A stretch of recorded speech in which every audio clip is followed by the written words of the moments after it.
കർത്താവ് ഇന്ന് യാത്രയ്ക്ക് ഒരുങ്ങുന്ന ഓരോ മക്കളുണ്ട്. ഓരോ ഉദ്യമങ്ങളിലൂടെ മനസ്സിൽ വിചാരിച്ചുകൊണ്ട് പോണവരുണ്ട്. ഓരോ ലക്ഷ്യങ്ങൾ മനസ്സിൽ വെച്ച് പോകുന്നവരുണ്ട്.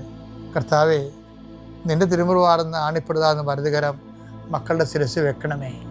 അവർ പോകുന്നിടത്തേക്കല്ല നീ പോകുന്നിടത്തേക്കെല്ലാം ഞാൻ നിൻ്റെ കൂടെ വരുമെന്ന് കർത്താവ് അങ്ങ് പറഞ്ഞിട്ടുണ്ടല്ലോ ഈശോയെ. അങ്ങയുടെ സഞ്ചാര സാന്നിധ്യം അങ്ങയുടെ മക്കളുടെ കൂടെ ഉണ്ടായിരിക്കണമെന്ന് പ്രാർത്ഥിക്കുന്നു. കർത്താവ് നിൻ്റെ ഉന്നതമായ നാമത്തിന് സ്തോത്രം ചെയ്യുന്നു. മക്കളില്ലാത്തവരെ ഓർത്ത് പ്രാർത്ഥിക്കുന്നു ഈശോയെ. ആശുപത്രി കിടക്കുന്നവരെ ഓർത്ത് പ്രാർത്ഥിക്കുന്നു. ഓരോ ബിസിനസ് ചെയ്തിട്ട് തകർന്നു പോകുന്നവരെ കർത്താവ് ഇന്നെങ്കിലും 10 പൈസ കിട്ടുക ഈശോയെ. കച്ചവടം ചെയ്തിട്ട് നിവൃത്തിയില്ലാതിരിക്കുന്നവരുണ്ട്. കന്യൻ്റെ കയ്യിൽ പൈസ അകപ്പെട്ടു പോയവരുണ്ട്. അത് തിരക്കി പോകുന്നവരും ചോദിക്കാൻ പോകുന്നവരുണ്ട്.